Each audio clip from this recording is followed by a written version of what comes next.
The morning air is crisp and unseasonably cool as I pull my rental car into the driveway several days ahead of schedule.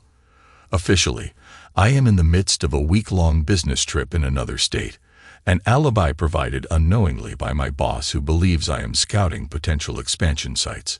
Unofficially, I am about to confirm the growing suspicions that have haunted me for months. My heart races as I kill the engine and sit for a moment, watching the stillness of the house I've called home for the past 7 years. The drapes are drawn tight, a barrier to the prying eyes of the world, just as my wife, Jenna, has drawn a veil over our marriage with her secrets. I take a deep breath and step out of the car, my footsteps silent on the dew-covered lawn as I approach the front door. It's unlocked. I'm not surprised. Jenna always was careless with security, a trait that now plays to my advantage. Inside, the house is silent, but the details speak volumes. A pair of unfamiliar men's shoes lies carelessly discarded by the sofa. A bottle of expensive champagne, one I've never liked, rests on the coffee table alongside 2 glasses, one still with the imprint of a bold lipstick mark, definitely not Jenna's usual shade. My pulse quickens as I ascend the staircase, each step echoing ominously in the hollow space of my chest. The door to our bedroom is ajar, a sliver of morning light cutting through the dimness within. I push it open, and the scene before me confirms my worst fears. Jenna and a man, her AP, as the text had coldly abbreviated, are tangled in the sheets of our bed. The betrayal stings, fresh and raw, but I've come prepared for this moment, not just with confrontation, but with a declaration. "Good morning," I announce, my voice steady despite the tempest raging inside me. Jenna bolts upright, the color draining from her face as her eyes meet mine. "Darling, aren't you supposed to be on a business trip?" she stammers, her voice a mix of confusion and fear. Her companion stirs, confusion etched on his features as he clumsily untangles himself from the sheets. He's younger than me, with a build that suggests he spends more time in the gym than at any job. He lunges toward me, perhaps mistaking the situation for a typical jealous husband attack, but I am neither typical nor merely jealous. I smile, the calm before the storm, and pull out the gun I had tucked away in my jacket. "You have 2 hours to gather all your things and leave my house," I say, my voice calm and resolute. Jenna's eyes widen, her mouth opening and closing like a fish out of water. The man stops, his posture deflating as he realizes the seriousness of the situation. He nods slowly, his earlier bravado evaporating into the cool morning air. As I watch him scramble to dress and pack, a part of me mourns the loss of what we had. The love and trust now shattered beyond repair. But another part of me, the part that had driven all night, the part that had planned every moment of this confrontation, feels a grim satisfaction. I had come seeking the truth, and now, with the truth laid bare before me, I am ready to face whatever comes next. This is just the beginning, I remind myself. The real challenge starts now. How to rebuild from these ruins, how to navigate the stormy waters of divorce, and most importantly, how to protect myself from further betrayal. All these questions linger in the air, heavy and unanswered. But for now, I watch as my cheating wife and her lover disappear into the morning. My house eerily silent once more, the echo of their departure a solemn reminder of the new reality I must face. After Jenna and her paramour leave, the house feels cavernous, the silence echoing off the walls like a taunt. I stand in the midst of the living room, trying to process the morning's events. The stillness is soon shattered by the unexpected sound of my cell phone ringing. The caller ID flashes Rick, my longtime friend and occasional confidant. "Hey, Rick," I answer, my voice a shade firmer than I feel. "Mike, I heard your car in the drive.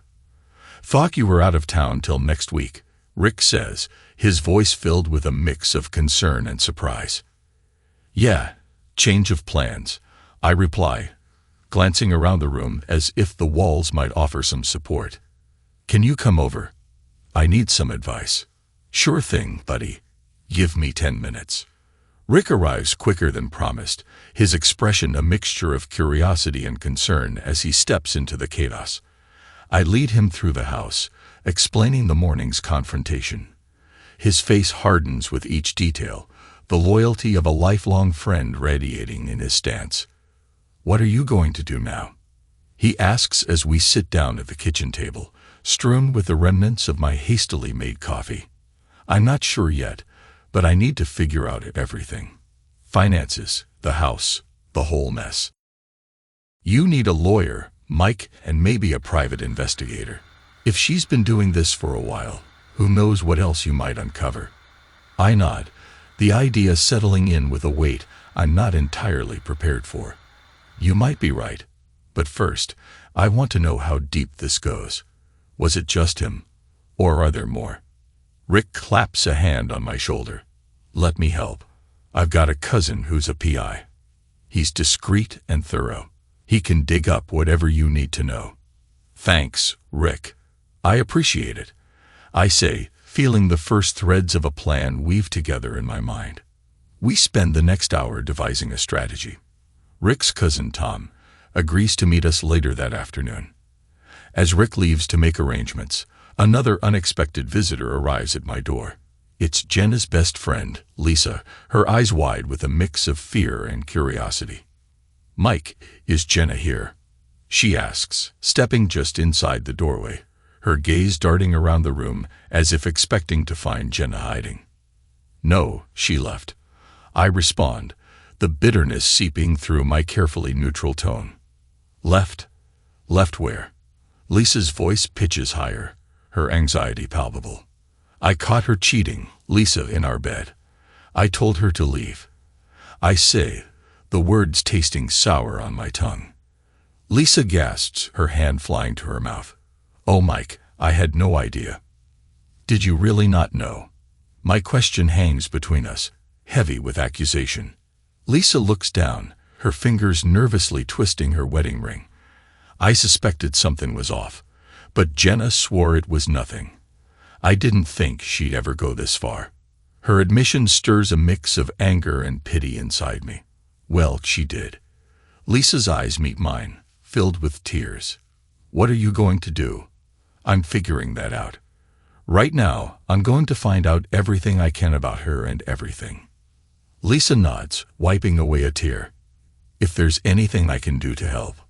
"Actually, there might be." "Sit down, Lisa. We need to talk." As she takes a seat, I begin to outline my plan, involving her more deeply than she might have expected.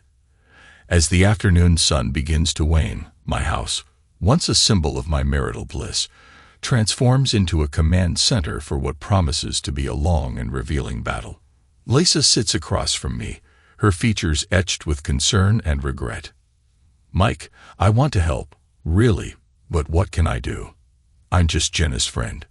You know her better than anyone," I say firmly, trying to instill a sense of purpose in her. "You know who she talks to, where she goes. That's where you come in." Lisa nods slowly, her resolve building. "Okay, what do you need?" "First, I need names and places. Any friends she's been seeing more often, any new places she's been hanging out at without me," I instruct, my tone clinical, detached, necessary for the task at hand. Lisa pulls out her phone, scrolling through it nervously. There's this new group she's been hanging out with from her yoga class, and then there's that bar downtown, the Hidden Cove. She's been going there a lot. Could start there. Anything unusual you can remember can help, I say, noting down everything. The doorbell rings, cutting through our conversation like a sharp blade. I glance at the clock. It's time for my meeting with Tom, Rick's cousin, and the private investigator.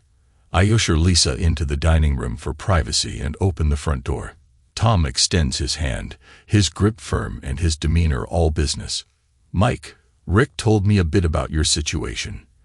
Let's see how I can help."